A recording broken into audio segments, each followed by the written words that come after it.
Maganda yung glass niya at waterproof. Authentic na authentic ang relo natin. Bilisan nyo na habang mura pa. So, ayun yung pinaka-appearance ng product natin. Once na chinek out nyo, pambabae, panlalaki, naka-discount sale. Ito na, unboxing tapos flexing. Para isahan na lang. Ito kasi ay, may idea na ako kung ano to.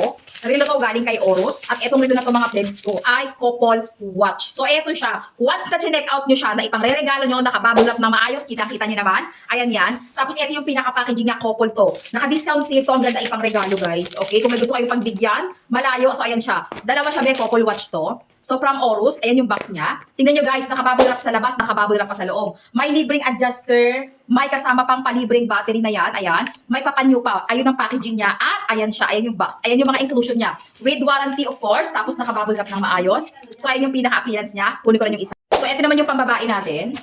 As well, nakabubble wrap ng maayos, may libre adjuster at may box din nakasama. Guys, walang hassle talaga. Safe na safe makakarating yung product nyo sa inyo. So, ito yung pinaka-appearance ng pambabae. Kasing laki lang siya ng pisong maliit or 25 centimos. Tapos, ito naman guys, 42 mm, halos kasing laki ng 20 pesos coin. So, ito yung pambabae. Ayan siya, ayan. Ito naman yung panlalaki natin. Suot natin guys. Pakita ko sa inyo ng malapitan para makita nyo mabuti. Tignan mo yung couple natin. So, ayan yung appearance niya, be. Okay, ayan yung pinaka-appearance niya pag suot-suot. So, ayan naman ang appearance sa malapitan. May pa-calendar effect sa gilid. Same sila. Pure stainless steel, ayan. Ito yung pinaka-back niya. Pure stainless steel. Ito yung pinaka-likod. Nakalagay yung mismong Orus brand sa likod. Same din sa panlalaki, ayan siya. So, ito yan.